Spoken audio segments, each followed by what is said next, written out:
जी हाँ दोस्तों, सीएससी से अब बैंक बीसी, बैंक सीएसपी लेना वो आसान, ए टू जेड संपूर्ण जानकारी। जी हाँ, आज हम इस वीडियो में आपको देने वाले हैं। तो सबसे पहले अपना डिजिटल सेवा पोर्टल लॉगिन कर लेंगे, ठीक है, क्योंकि सीएससी ने अभी एक नया पोर्टल लॉन्च किया है बैंक बीसी रजिस्ट्रेशन के लिए, और ये हर एक वैली के लिए टैक्स बोर्ड पे ही दिख रहा है। तो सबसे पहले हम डिजिटल सेवा पोर्टल अपना लॉगिन कर लेते हैं यूज़र आईडी पासवर्ड से। आप देखेंगे ईयरली केवाईसी है, ये हर वैली कर ले, ठीक है। तो आप देख सकते हैं अपने डैशबोर्ड पे डियर वैली welcome of the bank BC, ठीक, सीएससी आईडी से। सबसे पहले आप इसमें देख लेते हैं कि क्या क्या चीज़ें चाहिए। तो इसमें बता रहा है कि सीएससी आईडी होनी चाहिए, 6 महीने पुरानी होनी चाहिए। आप इस पर जैसे क्लिक करेंगे तो इसका क्राइटेरिया आपके सामने आ जाएगा सर खोलने के लिए क्या क्या ज़रूरी है। तो सबसे पहले आपको बता दी जाए कि वैली की मिनिमम एंट्री 100 होनी चाहिए पर मंथ पे, यानी डिजिटल सेवा पोर्टल में, ठीक है। उसके बाद में सीएससी आईडी 6 महीने पुरानी होनी चाहिए, पुलिस वेरिफिकेशन 3 महीने से पुरानी नहीं होनी चाहिए, यानी करंट की चाहिए पुलिस वेरिफिकेशन, ठीक है। वैली के पास आईआईबीएफ का एग्ज़ाम होना चाहिए, यानी बैंकिंग का 12th पास मिनिमम होना चाहिए, और सिविल स्कोर 650 यानी 650 से अबव होना चाहिए, इससे ऊपर का होना चाहिए, ठीक है। तो जैसे ही आप इस पर क्लिक करेंगे आप न्यू पोर्टल पे रिडायरेक्ट हो जाएंगे। अब इसमें चाहिए क्या क्या हमें, देखो बेसिक चीज़ें हैं आपकी, आधार कार्ड, पैन कार्ड, एप्लीकेंट की फ़ोटो, टैग का सर्टिफिकेट। दूसरा आ जाता है आपका आइडेंटिटी प्रूफ, आधार कार्ड, एजुकेशन, बैंक और आईआईबीएफ, ठीक है। इसमें काम क्या क्या कर सकते हैं आप, खाते खोलने से लेके एफडी, डिपॉजिट, उनकी केवाईसी वगैरह सारी चीज़ कर सकते हैं। अब पोर्टल की बात करें तो पोर्टल पे कैसे आएंगे कि सबसे पहले हमें डैशबोर्ड पे अपने सेम आ जाना है, ठीक है। इस पर हमें जो सामने लिंक दिख रहा है इस पर हम क्लिक करेंगे। तो क्लिक करने के बाद हमें पोर्टल पे रिडायरेक्ट करेगा ये। हमने जैसे इस पर देख लिया हमने, हाँ ठीक है, बैंक बीसी वाला है, क्योंकि यहाँ पे 3-4 लिंक है। तो सबसे ऊपर वाले को हमें क्लिक करना है। जैसे ही आएगा तो हमें इस पर डबल क्लिक करना है, तो हम बैंक बीसी के न्यू पोर्टल पे आ जाएंगे, ठीक है। तो बैंक बीसी के न्यू पोर्टल पे आने के लिए हमें क्या है, हमारे पास 2 ऑप्शन दे रखा है, एक अप्लाई, एक स्टेटस। तो सबसे पहले चलते हैं हम अप्लाई के वाले पे।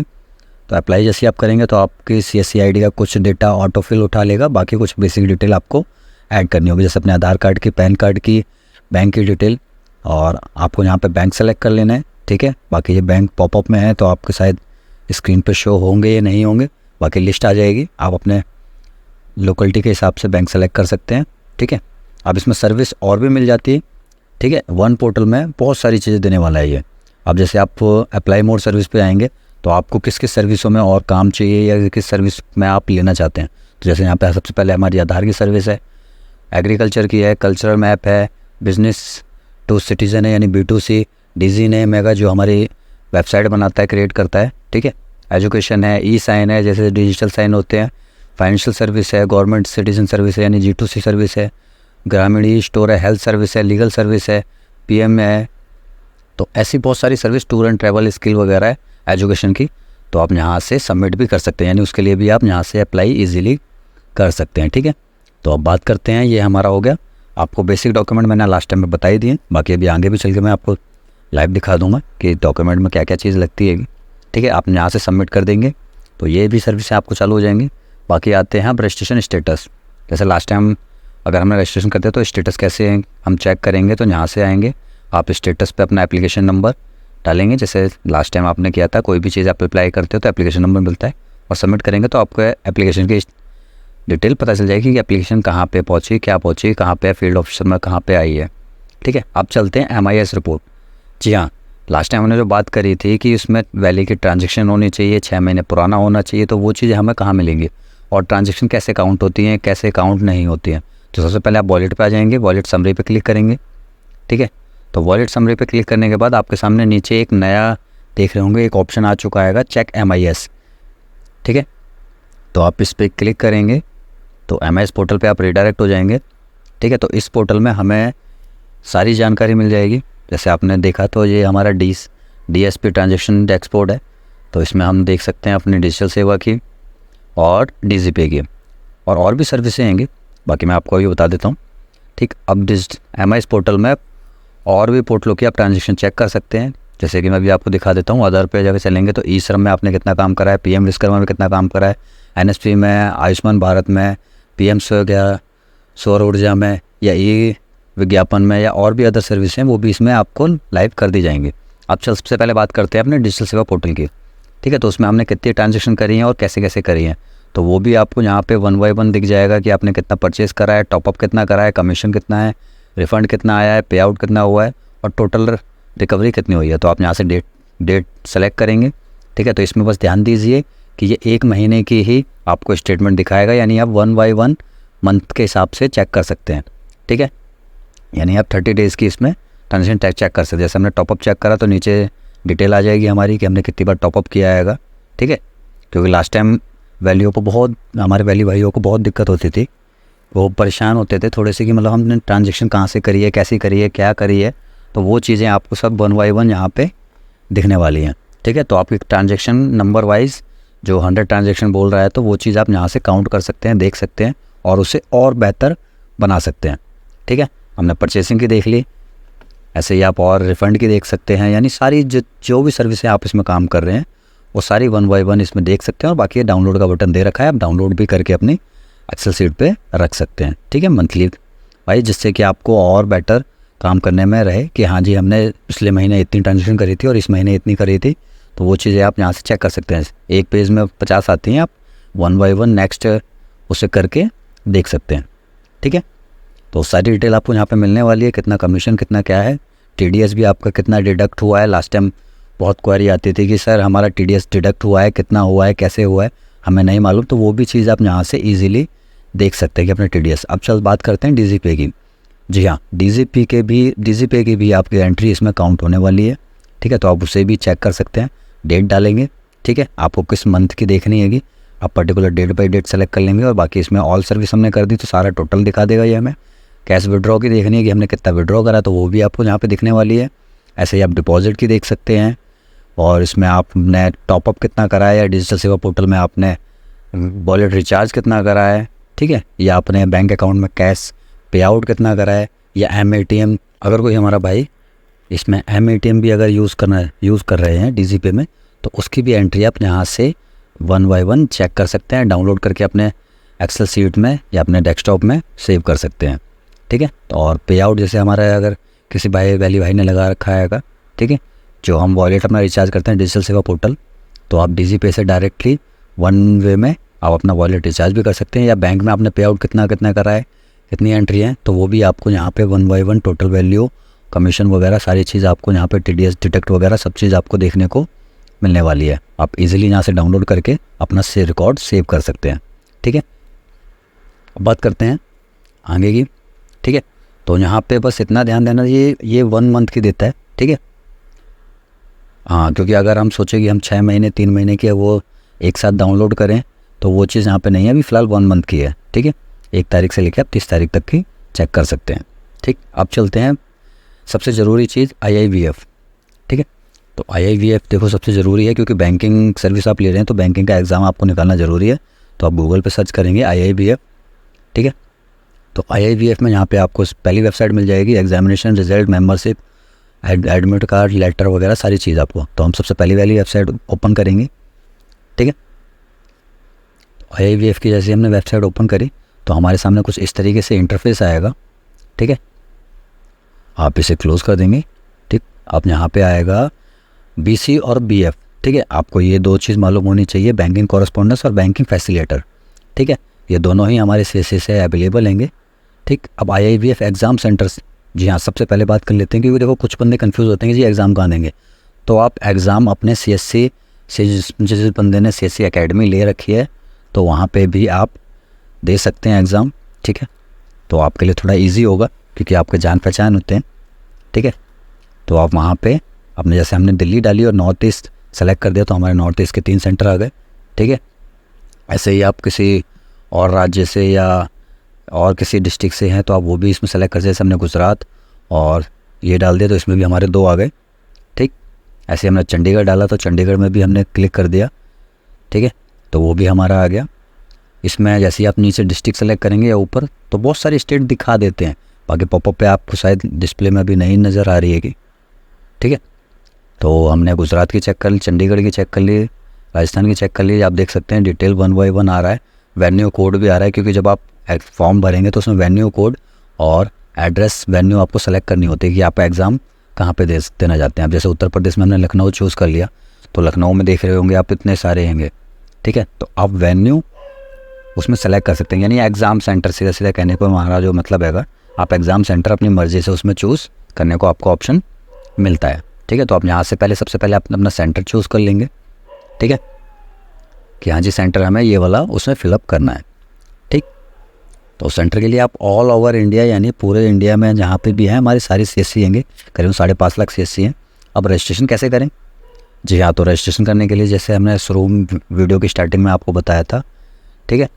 तो सबसे पहले आपको लिखना है IIBF अप्लाई ऑनलाइन। तो आपको सबसे पहले लिंक मिल जाएगा, आप इस पर क्लिक करेंगे, ठीक है। डॉक्यूमेंट्री वहाँ पे मैंने आपको कुछ बता ही दिया था, बाकी अब यहाँ पे मैं डिटेल में थोड़ा आपको बता देता हूँ, ठीक है। आपको यहाँ पे मिल जाएगा फीस वगैरह सारी चीज़ मिल जाएगी, क्राइटेरिया मिल जाएगा।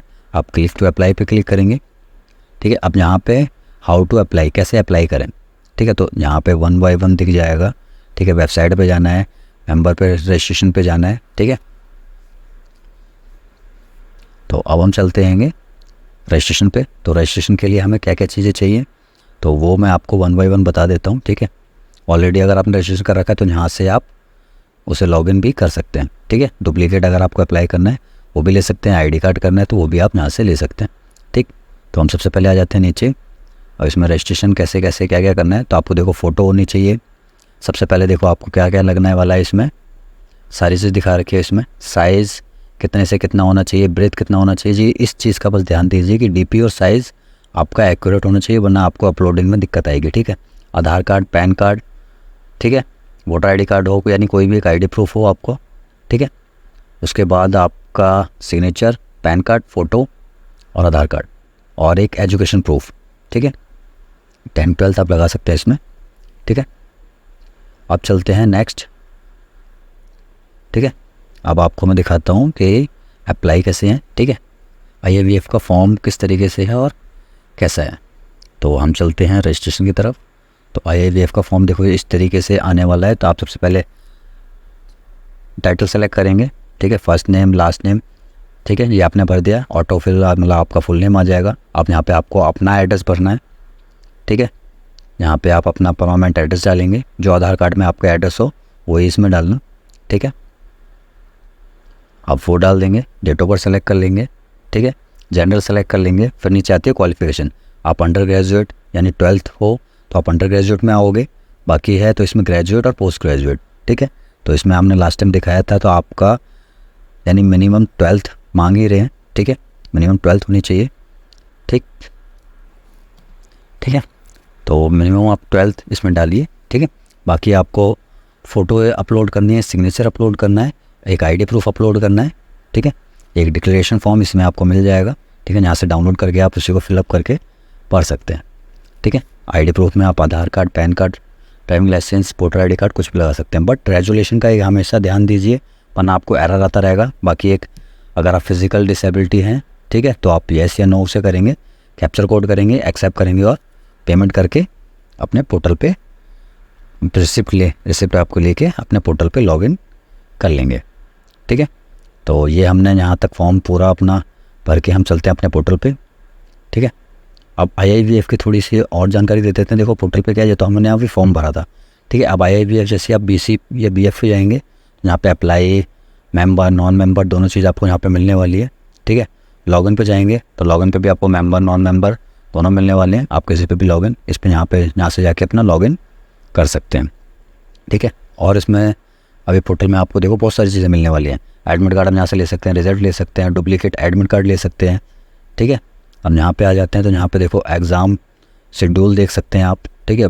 यानी बैंकिंग से रिलेटेड आपको A to Z certificate, course वगैरह सारी चीज़ें यहाँ पे आपको मिलने वाली है, ठीक है। फ़िलहाल हमें तो BC और BF के ही बारे में बात करते हैं, बाकी मैं आपको पोर्टल में एक बार दिखा देता हूँ कि और क्या क्या चीज़ें हैंगी, ठीक है। तो मेंबर वगैरह, इस member detail, non member detail, ad, subscription, ठीक। देखो CISS एग्ज़ाम सेकंड लेवल ये भी दे रहा है, पेमेंट हिस्ट्री क्वेरी ये भी दे रहा है, एडमिट कार्ड ये भी दे रहा है, ठीक है।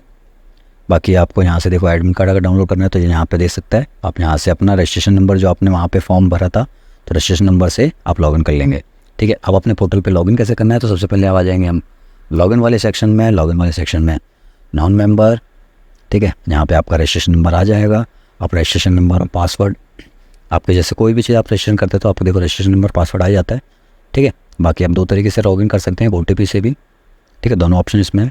आप अपने पोर्टल पे आ जाएंगे, तो पोर्टल पे आने के बाद आपके सामने कुछ 2 पॉपअप आएंगे, इसे ओके कर देंगे। नेक्स्ट आपके सामने देखो आपका नाम, आपकी सारी डिटेल आ जाएगी। अप्लाई फॉर एग्ज़ाम यहाँ पे दिखा देगा, ठीक है।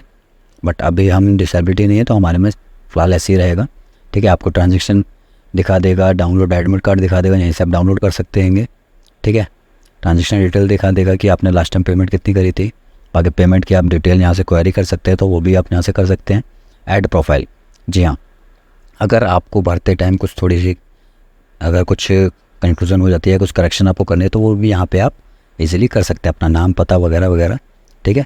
जैसे यहाँ पे क्वालिफ़िकेशन वगैरह आप ऐड करना चाहते हैं वो ऐड कर सकते हैं, फ़ोटो वगैरह जो भी चीज़ें, ठीक है। तो वो आपको यहाँ पे अपनी क्रॉस वेरीफाइड कर लीजिए, ठीक है। बट थोड़ी माइनर सी हो तो उसी को ठीक करिए, वरना बाकी आपकी डिटेल इसमें ऑटो फिल बढ़िया रहेगी, जो आपने वहाँ पे भरा है, क्योंकि ज़्यादा लंबा चौड़ा फॉर्म नहीं है।